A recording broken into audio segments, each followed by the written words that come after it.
8.1 Questions to Siri. 1. Are you human, Siri? Close enough, I'd say. 2. What are you doing after work? What am I doing? I'm talking with you. 3.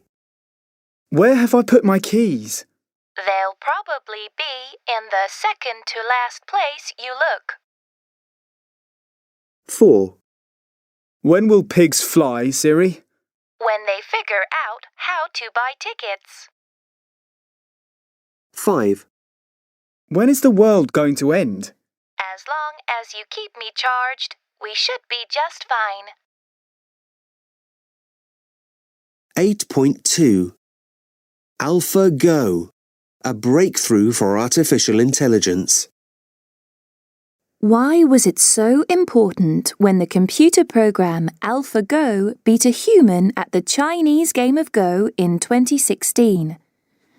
A computer had beaten a world chess champion 20 years before, so what was new?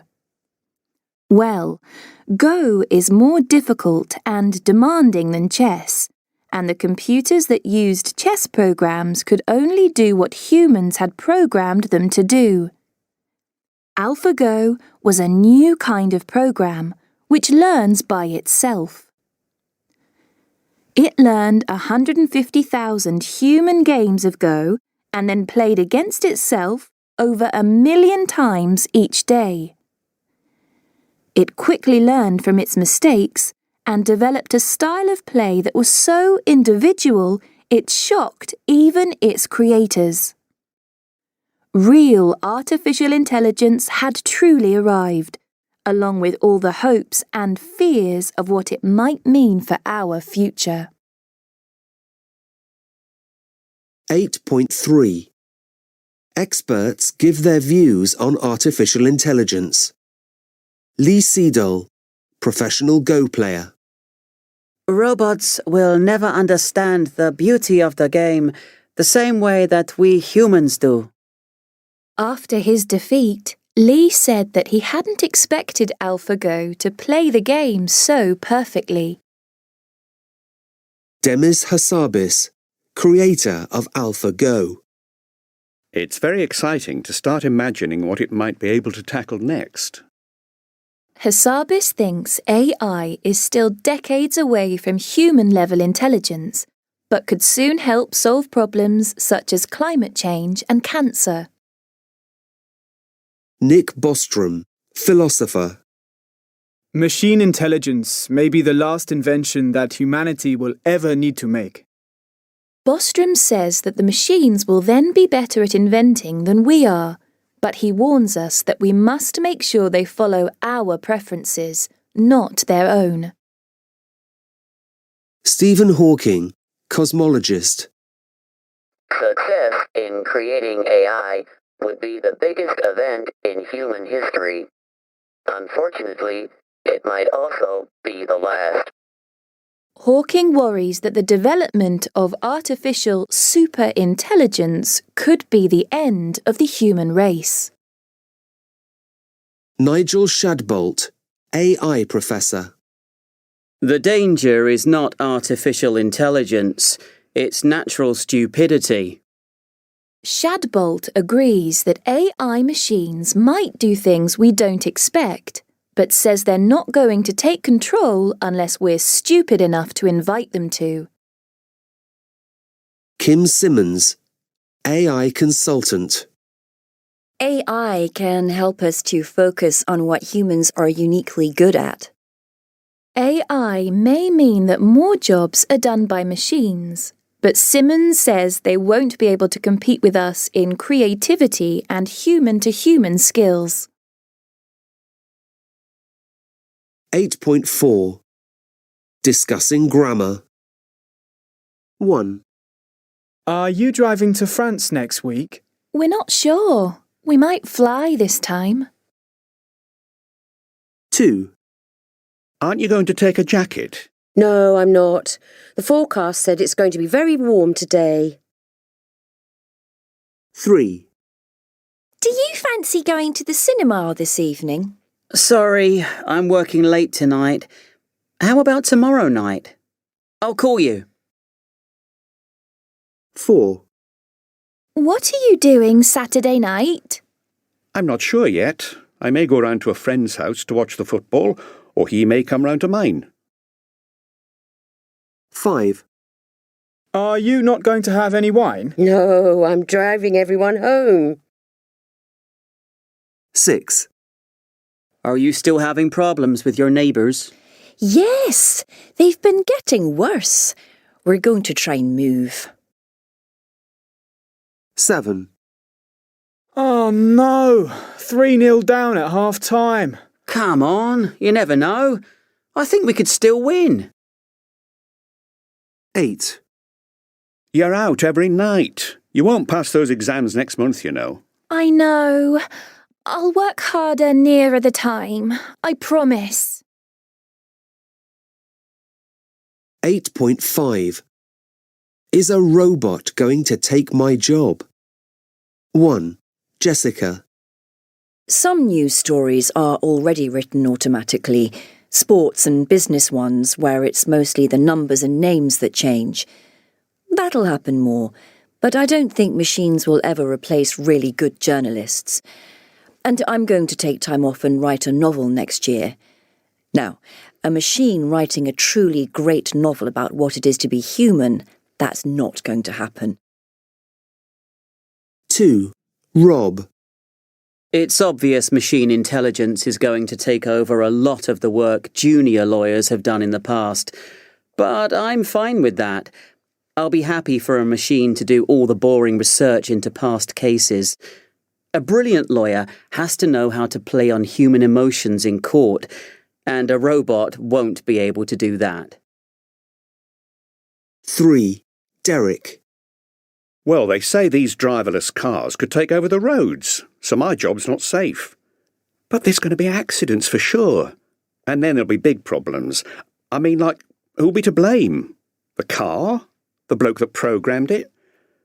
And I'll tell you what we should do. Replace them politicians with intelligent robots. They might have some better ideas. And tell the truth. 4. Hillary. There are some restaurants now that are run by robots.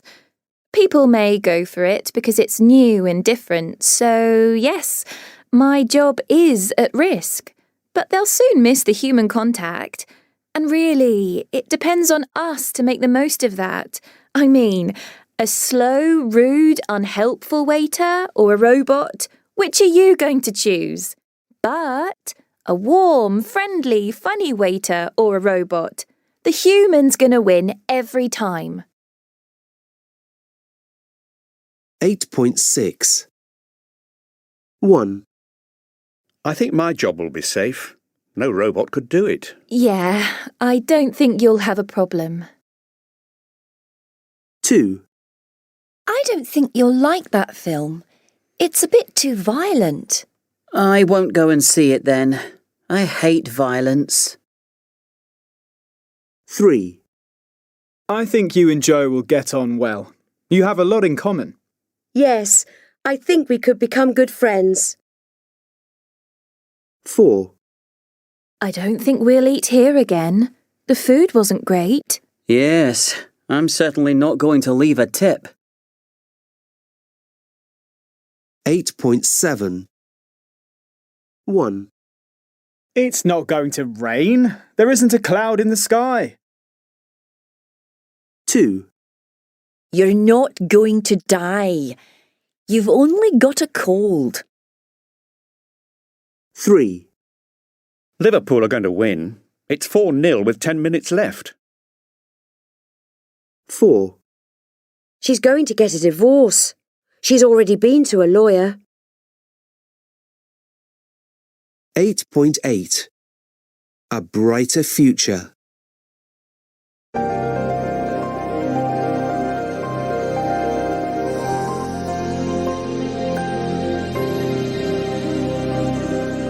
This week on Brighter Futures, we're asking the big question. How can we keep the lights on? Where is our energy going to come from if we have to stop using fossil fuels? Our guest is Nicole Clark, a professor in energy technology. Nicole, can we really make big cuts in the amount of fossil fuels we use? We'll have to if we're serious about keeping the rise in global temperatures to below 2 degrees. But we don't have to be gloomy about it. We should start getting excited about other energy options because the possibilities are exciting. OK, let's look at them then. Wind power. People have strong feelings about that, don't they? Yes. Some people are pretty negative about wind farms, saying they spoil the countryside. How do you feel about them? I like seeing 1 or 2 wind turbines. They can be quite beautiful. But when there are a lot of them together, I don't know, there is something a bit almost scary about them. Getting them offshore is the best solution. The UK now has the world's largest offshore wind farm, you know. It's in the Thames estuary east of London. Wow, I didn't know that. Yes. Denmark is the leader, though. 40% of its electricity comes from wind, and they're going to try and get to 80% by 2035. What about solar power? Who's the leader there? At the moment, it's Germany. Really? Yes, which shows you don't need to be a very sunny country to make use of it. On some summer days, 50% of Germany's electricity comes from solar power. But solar panels can look ugly on buildings, can't they? But they are getting much thinner, so you don't really notice them, and they can even be a part of the windows of a building. It's an amazing fact that just 1 hour of the solar energy that lands on Earth is enough to power the whole world for a year, so we really do need to make more use of it. And it's obviously great for sunny countries. It's in those countries that you get the big solar parks that focus the sun's rays to heat water and produce electricity. The Evampa plant in America's Mojave Desert is the biggest. It uses 347,000 mirrors, over 1/3 It's incredible. Yes, I've seen it. It looks like something from science fiction. It's amazing. But the real dream solution is fusion energy, and that's a real possibility. Fusion energy is nuclear energy, yes? Yes, but it's not like the nuclear energy we use now. It's clean, and it uses hydrogen, which you can make from seawater, so we'll never run out of it. The problem is you need to do it at temperatures of over 100 million degrees Celsius. That sounds like a big challenge. Yes, but it's been done. Only for a minute or two, though, and very expensively. People think fusion energy could be a major source of electricity in 30 to 40 years, but I'm pretty sure we could do it a lot sooner with more research. We haven't spent nearly enough on research into new forms of energy because we thought we could keep going with coal, oil and gas, but that's all going to change now. 8.9. Spoken English. It's pretty good. 1. Did your team win? No, but they played pretty well, so they only lost 1-0. 2. You haven't lost your passport, have you? No, I'm pretty sure it's in my bag somewhere. 3. Do you like skiing? Yes, I do, but I'm pretty hopeless at it. 4. What do you think of my English? I think it's pretty good. 8.10. Prefixes and suffixes. 1. I'm going to stay awake for 2 weeks. That's impossible. 2. Is the past tense of sleep sleeped? No, it's slept. It's irregular. 3. Why can't you buy and sell chewing gum in Singapore? Because it's illegal. 4. Quick, quick, bring me my coffee now. Don't be so impatient. 5. What happened to my document? It was there on the screen and it's gone. Has it just disappeared? 6. I can never write accommodation correctly. Yes, it's easy to misspell. 7. The electricity went off exactly as the football match was about to begin. That was unlucky. 8. Do we have to get dressed up for the welcome party? No, it's informal, so wear what you like. 8.11. Changing word stress. 1. The doctors are going to operate on my grandma's knee. Oh dear. I hope the operation goes well. 2. That's an amazing photograph, isn't it? Yes, it's by Matt Hennick. He's one of my favourite photographers. 3. Do you think it would be preferable to phone people rather than email them? Yes, I'm sure everyone would prefer that. 4. Did you explain the homework to Maria? I did, but I don't think she understood my explanation. 8.12. Arranging to meet. Kevin, it's me, Jeff. Jeff, long time no see. How are you doing? Good, thanks. Listen, I'm up in town later this week for a conference, and I might stay on till Sunday morning. I was wondering if we could meet. Oh, I'd love to. But this weekend of all weekends, I'm incredibly busy. Come on, Kev. You must have some free time. Hang on, let me check my diary. Okay, go for it. Right. What are you doing Friday evening? Let me see. Sorry, I can't do Friday evening. It's my tango class. I really don't want to miss it, 'cause, well, there's this girl in the class that I'm really interested in. Oh, say no more. So I could meet you late afternoon before the class. No, that won't work. The conference doesn't finish till 6:30 on the Friday. Have you got any free time on Saturday morning? No. I'm having my hair cut at 10 o'clock, and then I'm meeting my sister. She's going to show me the flat she's thinking of renting, and we're having lunch after that. I'm free most of the afternoon, though. That's no good, I'm afraid. I've arranged to meet some people from the conference. They could be useful contacts. So, how about Saturday evening? Does that work for you? Or are you doing something then? Yeah, sorry, the evening's out for me. I'm going to the theatre with some friends. It's been booked for ages. But I have an idea. What time are you leaving on Sunday? Late morning. I'm getting the train at 11:55. Well, then why don't we meet at the station? Yeah, that's a great idea.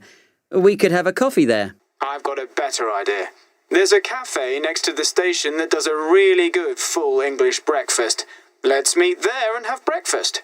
Shall we say 9:30? Oh, can we make it 10 o'clock? It is Sunday, you know. Fine, 10 it is. And I hope the conference goes well. Thanks, Kev. See you Sunday.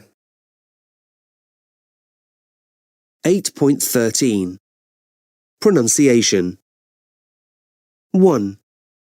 I was wondering if we could meet. 2. What are you doing Friday evening? 3. So I could meet you late afternoon before the class. 4. I'm free most of the afternoon, though. 5. So, how about Saturday evening? Does that work for you? 6. Then why don't we meet at the station? 7. Let's meet there and have breakfast. Shall we say 9:30? 8. Can we make it 10 o'clock? 8.14. Writing for talking 2. My cause for concern. The thing I'm concerned about at the moment is the influence that video games may have on children. Let me explain why. I've been reading lots of newspaper articles on the subject, and I also have a personal interest. You see, I have a younger brother, Craig. He's 13 years old, and I'm afraid he's becoming a video game addict. Just a few years ago, Craig had many interests. He played football, he was learning judo, he went out on his bike with his friends. He was a happy, fun-loving boy. Now, he spends hours every day in front of a screen, in a virtual world, playing virtual games, usually violent ones, and he becomes really angry if our parents tell him to stop. Research shows that children between the ages of 2 and 5 regularly play video games, and that by the age of 8, they spend an average of 25 minutes on them. It's much easier to find ways to play video games than it used to be because of tablets and smartphones. This is not a problem for most children. However, by their early teens, a small minority have become addicts, playing for at least 30 hours a week. Dr. Mark Griffiths of Nottingham Trent University, an expert in video game addiction, finds this figure worrying. He says that children may become so addicted that they stop doing homework, start playing truant, and even steal money in order to buy the games. It's likely that this addiction will only get worse with the coming of virtual reality headsets, which make the experience of getting completely lost in a virtual world even more powerful. I have 2 more concerns. Firstly, I worry that the violence in the games could cause children to become more violent. My brother isn't violent, but he is certainly bad-tempered if he is stopped from playing. Secondly, I worry that sitting without exercise for so long is bad for your health. Craig often plays 5 hours a day, and some days his thumbs are really painful and he can't sleep because he is overexcited. His schoolwork is going from bad to worse. Finally, Dr. Griffith says that more research is needed, but I don't need to read more research to conclude that video games cause problems. He should come and meet my brother. That's all the evidence he needs.